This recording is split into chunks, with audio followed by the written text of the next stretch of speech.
حابک یا حبیب اللہ الصلاة والسلام علیک یا نبی اللہ وعلی آلک واصحابک یا نور اللہ۔ اللہ پاک کے سب سے آخری نبی محمد عربی صلی اللہ تعالی علیہ وآلہ وسلم نے ارشاد فرمایا، تم میں سے قیامت کے دن میرے سب سے زیادہ نزدیک وہ شخص ہوگا جس نے دنیا میں مجھ پر کثرت سے درود پڑے ہوں گے۔ صلو علی الحبیب صلی اللہ تعالی علی محمد۔ ہو سکے تو خود پر ایک تعداد درود پاک کی فکس کر لیں۔ کئی چیزوں میں ہم نے فکس کیا ہوتا ہے کہ بھائی اتنا ہوگا تو ہی یہ کریں گے، تو ایک ٹارگیٹ ہم بنا کر چلتے ہیں ہمیشہ۔ نارملی دن بھر کا جدول ہمارا ہوتا ہے، ٹارگیٹ بنا کر چلتے ہیں۔ ٹارگیٹ نہیں ہوتا تو پھر ہماری وہ چیز پراپر ہو نہیں پاتی۔ اگر درود پاک کا بھی ایک ٹارگیٹ بنا لیں، جو اللہ توفیق دے، 100 بنا لیں، 200 بنا لیں، 300 400 500 1000 اول 1000 1200 نہیں میٹر اتنا۔ ہاتھ پہ کاؤنٹر رکھ لیں، فنگر کاؤنٹر جیسے ہوتا ہے تو رکھ سکتے ہیں۔ کوئی اتنا بڑا فنگر کاؤنٹر کو بڑا پرابلم نہیں ہے۔ اب تو فنگر کاؤنٹر آ ہی رہے ہو تو دیکھو مہنگے بھی ہے۔ میری کوئی دکان نہیں ہے فنگر کاؤنٹر کی، میں اسی ترغیب کے لیے کہہ رہا ہوں آپ کو کہ فنگر کاؤنٹر آپ رکھ لیں گے نا تو اس کا فائدہ ہے۔ یوں موبائل ہماری عادت ہے، ہاتھ میں موبائل ہوتا ہے نا، عادت ہے۔ اچھا کئی دفعہ ہوا ہوگا موبائل جیب میں رکھا تو آپ بھول گئے اور آپ نے گھنٹوں موبائل چیک نہیں کیا۔ ایسا کسی کے ساتھ ہوا ہوگا، چیک ہی نہیں کیا موبائل، ارے موبائل جیب میں رہ گیا، یاد ہی نہیں تھا۔ لیکن جب ہاتھ میں ہوتا ہے تو ہر تھوڑی دیر کے بعد، بلکہ دیکھ رہے تو یار کوئی آ نہیں رہا، کوئی سگنل تو خراب نہیں ہو گیا، موبائل کام نہیں کر رہا، کوئی جواب لفٹ ہی نہیں کرا رہا، خیریت تو ہے۔ تو جو چیز ہاتھ میں ہوتی ہے نا وہ آپ کو ریمائنڈر دے رہی ہوتی ہے۔ اب ہمارے ہاتھوں میں اس وقت کیا ہے یہ آپ ذرا سمجھیے گا۔ ہمارے اس وقت جنرلی اگر آپ چیک کریں تو ہاتھ میں ایک موبائل ہے اور ایک گاڑی کی چابی ہے۔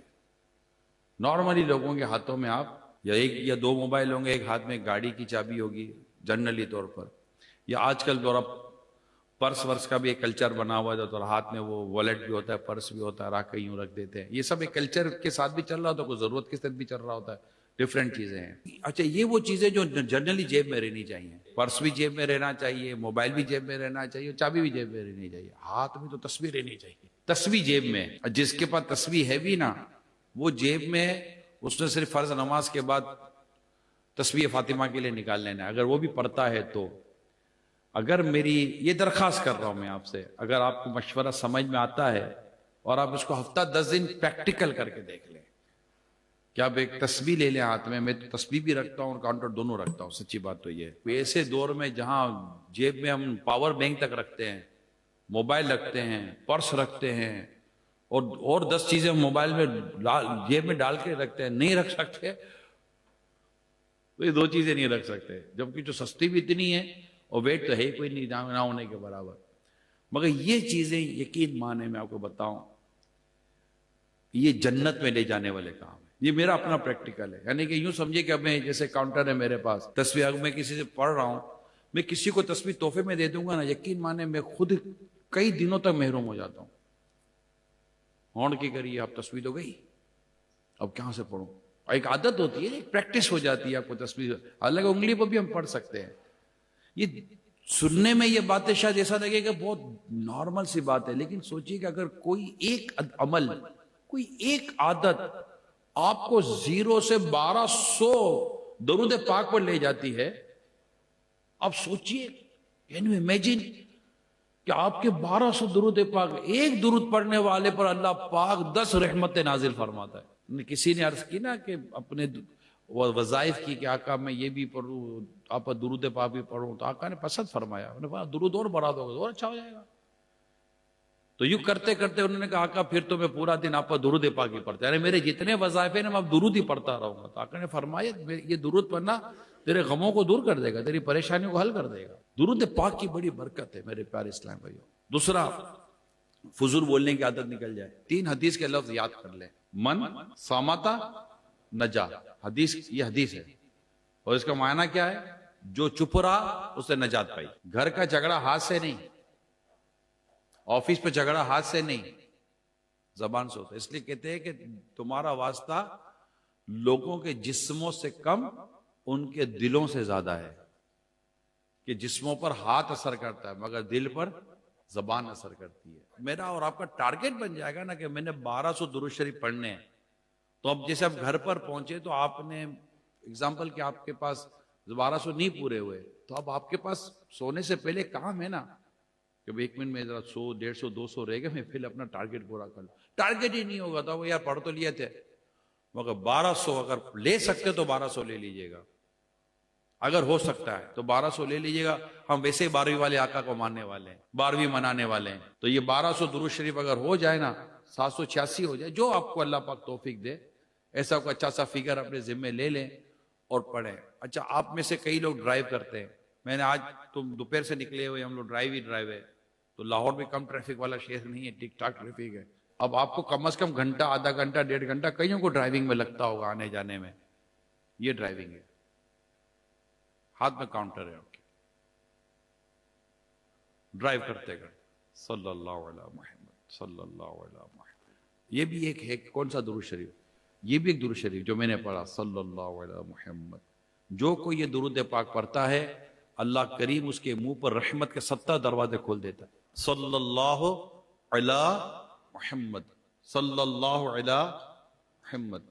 یہ بھی درود ہے, الصلاۃ والسلام علیک یا رسول اللہ, الصلاۃ والسلام علیک یا رسول اللہ صلی اللہ علیہ وآلہ وسلم, الصلاۃ والسلام علیک یا رسول اللہ صلی اللہ علیہ النبی الامی وآلہ صلی اللہ علیہ وسلم, الصلاۃ والسلام علیک یا رسول اللہ. عموماً جمعے میں ہم مدینے کی طرف رک کر کے یہ پڑھتے, اس کو درود رضویہ کہتے ہیں. درود غوثیہ پڑھ لیں, اللہم صلی علی محمد معدن الجود والکرم وآلہ وبارک وسلم. تو یہ ایک سے ایک درود پاک ہے. اگر ہم کتابیں درود پاک کی, بہت کتابیں درود پاک کی, مگر میں نے 2-4 چند درود پاک آپ کو بیان کیے. اور ایک سوچ ذہن یہ تھا کہ ایک آسان سے آسان چیز لے کر ہم سٹارٹ تو لیں, صلی اللہ علیہ محمد صلی اللہ علیہ محمد. تو یہ آپ سوچئے کہ آدھا پونا گھنٹہ جاتے ہوئے, آدھا پونا گھنٹہ آتے ہوئے. اچھا, بعض لوگ پیچھے بیٹھتے موٹر سائیکل پر, اب وہ بھی کیا کرے, درود شریف پڑھتا رہے, موبائل چیک کرے گا, کوئی لوٹ کے چلا جائے گا. ویسے بھی ڈرائیونگ کے اندر موبائل فون استعمال نہیں کرنا, قانون بھی منع ہے, اور ویسے بھی نہیں کرنا چاہیے کیونکہ حادثے اسی طرح ہو جاتے ہیں, لمحہ نہیں لگتا, آنکھ ادھر جھپکی اور ادھر ایکسیڈنٹ ہو جاتا ہے. تو یہ چند چیزیں میں نے بتائیں, چند ٹولز ہیں, چند طریقہ کار میں جب بات چلی تو غموں نے تم کو جو گھیرا ہے تو درود پڑھو, جو حاضری کی تمنا ہے تو درود پڑھو. اچھا, یہاں تو چلو 1200 اللہ مدینہ دکھائے, جب مدینے پہنچے گا تو پھر 12,000 کر دینا 1200 کو. وہاں کام ہی کوئی نہیں ہے, نہ دکان ہے, نہ کاروبار ہے, کچھ نہیں. ہاں, اس کے لیے یہ ضروری ہے کہ پھر سب سے کٹ کر آقا کے قدموں میں آ کر بیٹھنا ہے. ایسی جگہ بیٹھے جہاں آپ کو کوئی پہچانتا نہ ہو. یہاں تو ہم لے کر ہی اس کو جاتے جو ہم کو پہچانتا ہے, اور چل مدینے میں. میں نے بعض دیکھا ہے اسلامی بھائیوں کو, اب کہنا چاہیے نہیں کہنا چاہیے, آقا کے دربار میں بھی چوپال لگا کر بیٹھے ہیں. یعنی سرکار کی بارگاہ میں, سرکار کے دربار میں صلی اللہ علیہ وسلم, مسجد نبوی شریف میں سب گنبد کے ساتھ چوپال لگا کر بیٹھے, 2 4 6 ایسے بیٹھے ہوئے ہیں. کیا کر رہے ہیں؟ ایک اسلامی بھائی مجھ سے ملے مدینہ پاک میں, سلام دعا کر کے بیٹھ گیا. مدینہ بیٹھنا ہے, بات چیت کرنی ہے. 15-20 منٹ کو انہوں نے بات چیت کی, اچھی, کوئی بری بات نہیں کی, اچھی بات کی. میں نے ان سے 15-20 منٹ کے بعد پوچھا, میں نے کہا یار یہ بات بتاؤ, یہ ہم کراچی میں کر سکتے تھے؟ بولا کر تو سکتے تھے. تو میں نے کہا اتنا میجر ایونٹ ہے ہمارا, مدینے کی حاضری, مکے کی حاضری سے بڑا آپ کے پاس ایونٹ کون سا, یہ بتائیے. کہاں پہنچے یار؟ آقا کے دربار میں پہنچے. 70,000 فرشتے صبح آتے, 70,000 فرشتے شام آتے, اور جو ایک بار آئے دوبارہ نہ آئیں گے. رخصت اس بارگاہ سے فقط اس قدر کی ہے, کیونکہ یہ بدلیہ نہ ہو تو کروڑوں کی آس جائے. اگر یہ باری نہ ہو تو یہ کروڑوں جو فرشتے ہیں, انگنت فرشتے, پہ باری کب آئے گی؟ تو یہ فرشتوں کی کیفیت ہے جو ایک بار حاضری دے, قیامت تک دوبارہ وہ فرشتہ حاضری نہیں دے گا. بارگاہ رسالت میں 70,000 فرشتے صبح, 70,000 فرشتے شام کو حاضری دیتے ہیں سرکار دو جہاں صلی اللہ علیہ وسلم کی بارگاہ میں. اور جو اس بارگاہ میں ایک بار آئے گا فرشتہ دوبارہ نہ آئیں گے. ٹھیک ہے, معصوموں کو عمر میں صرف ایک بار آسی پڑے رہے تو صلاح عمر بھر کی ہے. کہ جو فرشتے تو معصوم ہیں نا، گناہوں سے معصوم ہیں، مگر ان گناہوں سے معصوم فرشتوں کو بھی ان کی عمر میں صرف ایک بار حاضری کی اجازت ہے، اور گناہگار اگر چاہے، گناہگار پر کرم ہو جائے تو صلاح عمر بھر کی کہ عمر میں جتنی بار بھی آنا ہے میرے امتی تو آ جا میرے مدینے میں۔ مدینے پہنچے تو یہ کچھ چھوٹی جگہ نہیں ہے جی، مدینے جا کر ہم سمجھے تقدس کس کو کہتے ہیں، ہوا پاکیزہ پاکیزہ، فضا سنجیدہ سنجیدہ۔ تو مدینہ ہے، وہ مدینہ جو کونین کا تاج ہے، جس کا دیدار مومن کی معراج ہے۔ زندگی میں خدا ہر مسلمان کو وہ مدینہ دکھا دے تو کیا بات ہے۔ کس طرح پاؤں رکھے یہاں صاحب بصیرت، آنکھیں بچھی ہوئی ہیں ہر جا تیری گلی میں۔ آقا کی گلیوں میں قدم رکھنا، سنبھل کے پاؤں رکھنا، ظاہر ہو شہر مدینہ میں، کہیں ایسا نہ ہو سارا سفر بیکار ہو جائے۔ یہ آقا کا مدینہ ہے، اللہ کے محبوب کا مدینہ ہے، یہ بہت بڑی بارگاہ ہے۔ تو ہے معراج کا سما ہے کہاں پہنچے ظاہر ہو، اونچی سے اونچی کرسی اسی پاک در کی ہے۔ وہاں مدینے پہنچا، وہاں پہنچ کر کیا کیا اور سناؤ کیا حال ہے؟ بھائی یہاں آپ ایک دوسرے سے باتیں کرنے نہیں آئے، میری بات سمجھنے کی کوشش کیجئے گا، برا بھی مت مانیے گا۔ وہاں ہم ایک دوسرے سے ملنے نہیں آئے، میں آقا کی بارگاہ میں آیا ہوں، مجھے میرے آقا کی بارگاہ میں اکیلا چھوڑ دو، میں ہوں اور میرے مصطفیٰ کی بارگاہ ہے، میں آقا کی بارگاہ میں بات کرنا چاہتا ہوں، میں آقا کی بارگاہ میں بیٹھنا چاہتا ہوں، میں سر جھکا کر میرے آقا کی بارگاہ میں درود پاک پڑھنا چاہتا ہوں۔ میری تو یہ تمنا تھی کہ میں دور سے سلام بھیجتا تھا، کبھی خود سلام لاتا تو کچھ اور بات ہوتی، یہ تو میں کہتا تھا یہاں بیٹھ کر، اور جب میرے آقا نے مجھے بلا ہی لیا مدینے میں، اب یہاں بیٹھ کر بھی میں چوپال لگاؤں گا، یہاں بیٹھ کر باتیں کروں گا، فیملی کو لے کر باہر بیٹھ کر بچوں کے ساتھ میں کھیلوں گا، یعنی جو کام ہم یہاں کر رہے ہیں وہی کام ہم مدینے میں جا کر رہے ہیں۔ جو حاجت ہے ضروری وہ ہم کریں، جو کھانا پینا سونا، میں جانتا ہوں میرے ان اسلام بھائی کو ایک سے ایک عاشقان رسول ہیں، یقین مانے مدینے پاک جاتے ہیں، یہ کہاں بیٹھیں گے پتہ بھی نہیں چلے گا آپ کو، نمازیں پڑھیں گے، تلاوت کریں گے، روزانہ کتنی یاسین شریف سرکار کی بارگاہ میں پڑھ کر آپ کی بارگاہ میں ایصال ثواب کریں گے، تحفتاً حاضر کریں گے، 12,000 15,000 20,000 کتنے ہزاروں درود پاک پڑھیں گے، تسبیحات پڑھیں گے، ذکر و اذکار کریں گے، نعتیں پڑھیں گے، روئیں گے، کتنا کام ہے آقا کی بارگاہ میں، کوئی ایک کام ہے؟ کئی اوپر تو قضاء عمری ہوتی ہے، موقع ملتا ہے مدینے میں جا کر اپنی قضاء عمری ادا کرنے کا، مگر اس کے لیے کیا کرنا ہوگا؟ اکیلے جانا ہوگا۔ آپ کہیں اکیلے تو نہیں جا سکتے، فیملی بھی ساتھ ہے، تو مدینے میں اگر فیملی ساتھ ہے تو فیملی کون سی؟ مدینے میں مسجد نبی شریف میں ساتھ ہے، ایمانداری سے بتائیں، عورتوں کا تو الگ پورشن ہے، مردوں کا تو الگ پورشن ہے یہ کہ ہماری سوچ بنی ہوئی ہونی چاہیے۔ فیملی کے ساتھ جاتے ہیں، یا چلو آپ 2-4 دوست مل کے بزنس مین مل کے یار مدینے چلتے ہیں، چل گئے نا، اب آپ طے کر لیں، 2-3 چیزیں طے کر لیں مدینے پاک میں۔ نمبر 1، گناہوں بری بات نہیں کریں گے، غیبت نہیں کریں گے، چگلی نہیں کریں گے، تہمت نہیں لگائیں گے، اس طرح کی کوئی بات نہیں کریں گے، کوئی گناہوں بری بات نہیں کریں گے۔ اگر آپ کو لگتا ہے کہ یہ میری گیدرنگ یہ نہیں ہے جو بچے کی، میں آپ کو مشورہ دیتا ہوں ان کے ساتھ مدینے مت جانا، مکے مت جانا۔ مکے کی ایک نیکی 1,00,000 نیکی ہے، اور ایک گناہ 1,00,000 گناہ۔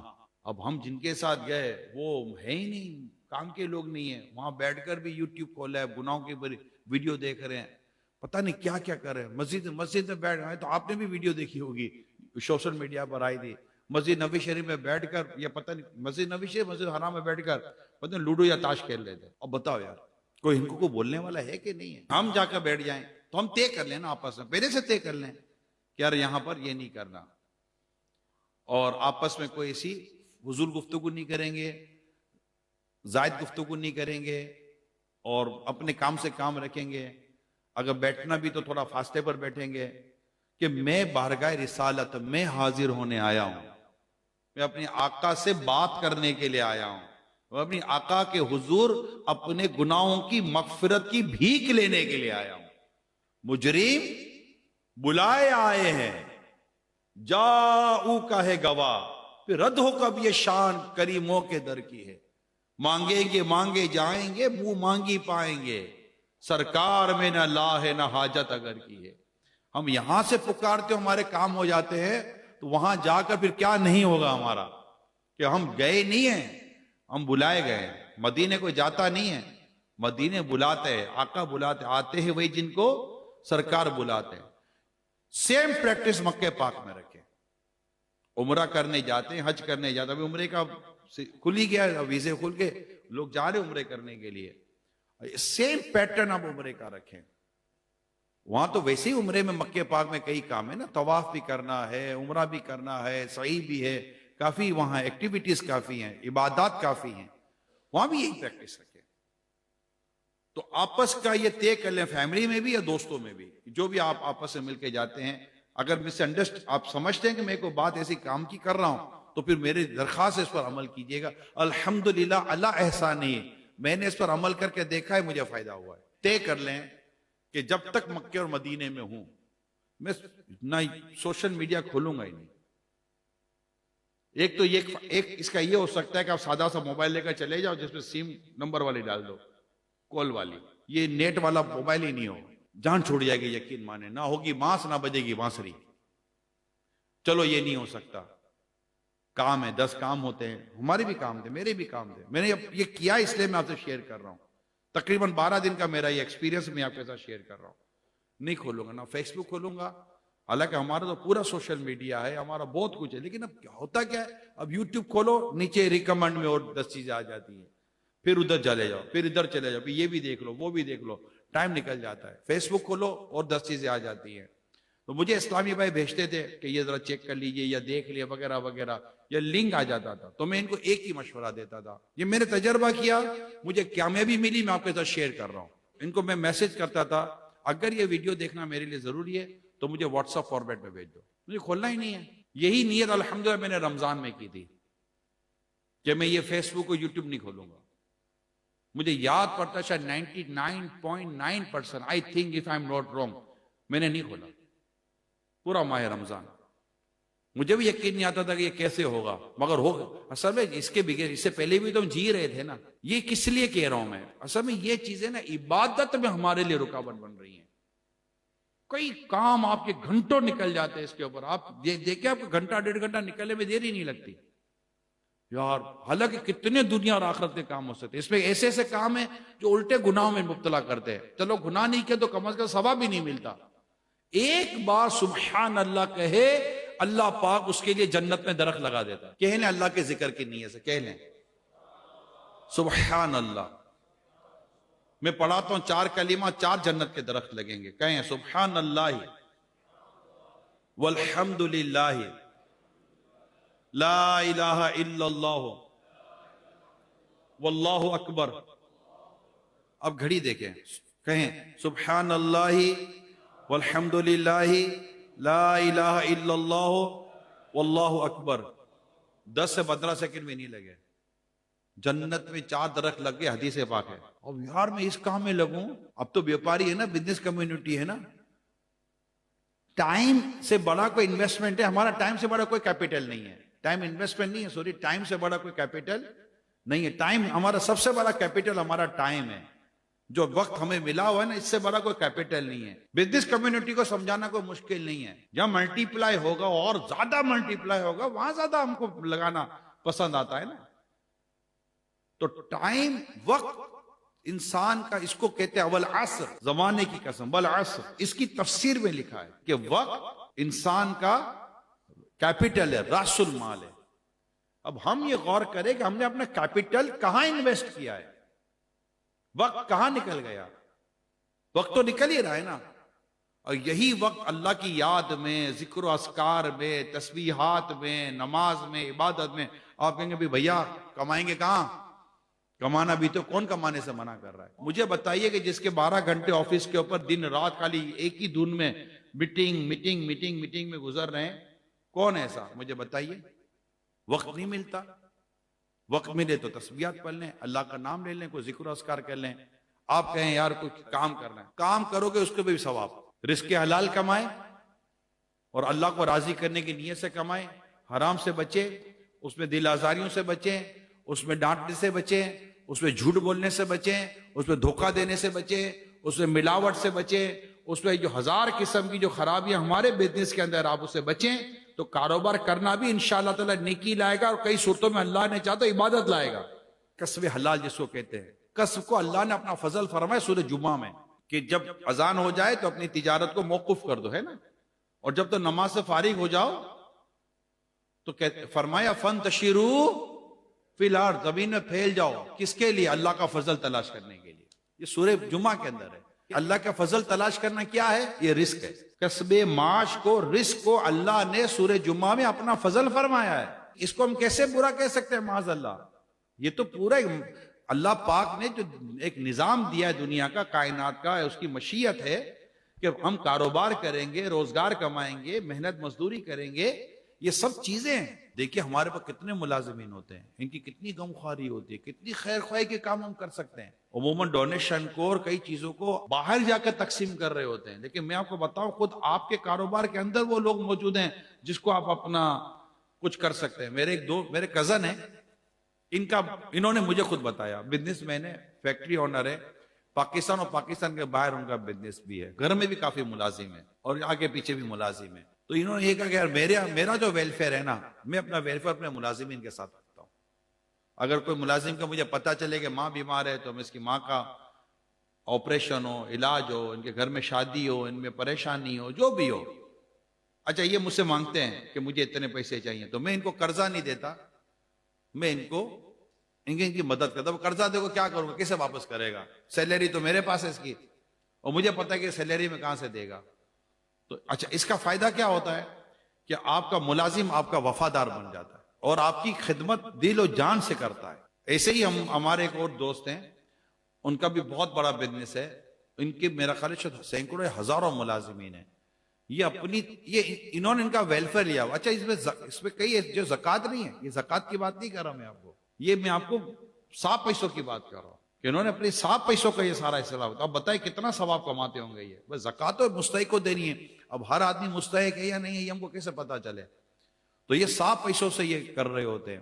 اس طرح ایک نے مجھے بتایا کہ سال جب پورا ہوتا ہے تو آپ اور ہماری پریکٹس یہی ہوتی ہے، ہم اپنے گھر میں پیمنٹ دیتے ہیں نا مہینہ، کہ یہ لے لو گھر چلا۔ اب ہر ایک کی الگ الگ ہوگی، لیکن جیسے میری جیسے پریکٹس یہی ہے کہ میں گھر میں ہر مہینے پیسے دے دیتا ہوں گے، جب آپ گھر کا نظام دیکھ لینا، ضرورت ہو تو لے لینا۔ تو یہ تقریباً کا یہ پریکٹس ہوتی ہے کہ گھر میں منتھلی اپنی ایک سرٹن جو ایک اماؤنٹ ہوتی ہے جو منتھلی بجٹ کے طور پر ہم گھر میں دے دیتے ہیں۔ اچھا اب سال پورا ہو گیا ہو تو آپ کو گھر والے کہیں گے کہ اب اس سال تھوڑا آپ بڑھاؤ، کیونکہ مہنگائی بڑھ گئی ہے تو بجٹ بھی تھوڑا بڑھانا پڑتا ہے۔ میرے دوست یہ کہتے ہیں کہ ہر سال جتنا بجٹ میرے گھر کا بڑھتا ہے نا، اسی کے مطابق میں اپنے ملازمین کی سیلری بڑھاتا ہوں۔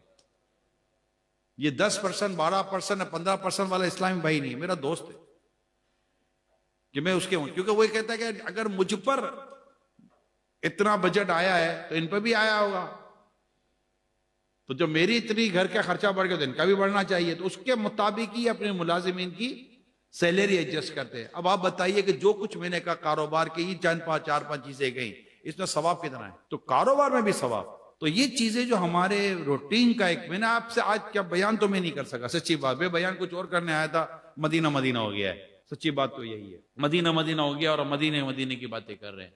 تو یہی ماحول ہم گھر میں بنا لیں گناہوں سے بچنے کا، یہی ماحول ہم اپنے بازار میں بنا لیں، یہی ماحول ہم اپنے آفس میں بنا لیں، یقین مانے جہاں بیٹھیں گے اللہ نے جاؤ تو مدینے کی ٹھنڈی ہواؤں کے جھونکے آ کر انشاءاللہ ہمارے دل و دماغ کو تر و تازہ کر رہے ہوں گے۔ کرنا پڑے گا، گھر میں بات کرنی پڑے گی۔ جیسے ابھی آپ گھر جائیں گے، ہو سکتا ہے گھر میں کوئی بھی ٹاپک ہو، آپ کہہ دیں یار غیبت نہیں کرنا، پہلے تو ایک آپ بھی نہیں کرنا، جو ابھی میرے کو آپ سن رہے ہو آپ بھی نہیں کرنا، اور اب گھر میں جا کر کیا کہیں گے؟ غیبت نہیں کرنی۔ اب غیبت کیا؟ کسی کی برائی کی نیت سے کرنا، اس کے پیٹھ پیچھے، اس کو کہتے ہیں غیبت۔ اب یقین مانیں شاید ایسا ہو سکتا ہے کہ تھوڑی دیر تک آپ کو لگے گا کہ کوئی بات ہی نہیں کر رہا، کچھ بولو تو صحیح، کیا بولے؟ آپ نے منع کیا نا غیبت ہی نہیں کرنا، اب کیا بات کرے؟ کسی کی کوئی اچھی بات ہے ہی نہیں دل و دماغ کے اندر۔ جب گئے تو کبھی پڑوسی کی بات تھی، رشتہ دار کی بات تھی، بچوں کی بات تھی، ساس کی بات تھی، تو بہو کی بات تھی، ہزار قسم کی باتیں تھی۔ اب تو یہ ہو گیا کہ غیبت نہیں کرنی ہے، کسی کی برائی نہیں کرنی، اب کر لو بات۔